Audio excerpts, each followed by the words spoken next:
The pandemic this year has impacted a lot of us in unique and challenging ways. As we move forward into some sense of normalcy, I thought it'd be a perfect opportunity to reflect on this past chapter with some of our professors and explore some of the unique challenges they've faced. We don't have to be in person. A lot of us love to be in person. I love to be in the classroom. But I fully understand that there are students out there who have anxiety issues. And just getting out of bed and coming to class is a struggle. But they're able to do it because they are in the safety of their own room. I think that we're going to need to acknowledge that not everybody wants to be in the classroom, but I also think we're going to have to acknowledge that not everybody wants to be online. And we're in a really good position to be able to do 1 day a week on campus and then 2 days a week online. I think we can adjust to that because we have students that work odd hours. I had students who work in grocery stores during the pandemic, and they worked the overnight shift stocking the shelves so that the rest of us could have food. And then at 9 o'clock, right before they were going to go to sleep for the night for them, they'd come into Zoom and take the class. And it was the end of the day for them.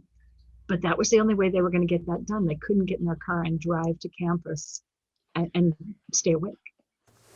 Professor Price and Professor Dawson O'Brien explore some of the relational limitations the pandemic created. I mean, a big part of teaching, I think, and a big part of classes should be interaction and getting to know people. And I like the idea of students getting to know each other as well. I think in this day and age, with all that's going on in students' lives, it's difficult for a lot of students to actually make friends with their class colleagues. And I think that one of the things I try to build into my online classes through the use of breakout rooms, and as well setting assignments where they have to work together, so a podcast team, we need students talking to each other. We need students communicating with each other, being friends to each other, being friendly. I know there's a lot going on in people's lives, but when they get into JUCO, they need to be, getting on with each other. And I think it's incumbent upon, me as an instructor, to try and help that happen around the course. I'm not saying obviously that's not the driving factor behind the course and what I'm trying to do, but that's got to form part of it. And so when we're back face to face, that's something that I think I'll certainly be looking to encourage through my classes. So it took me a little bit to be able to read people's faces in Zoom as opposed to being in person.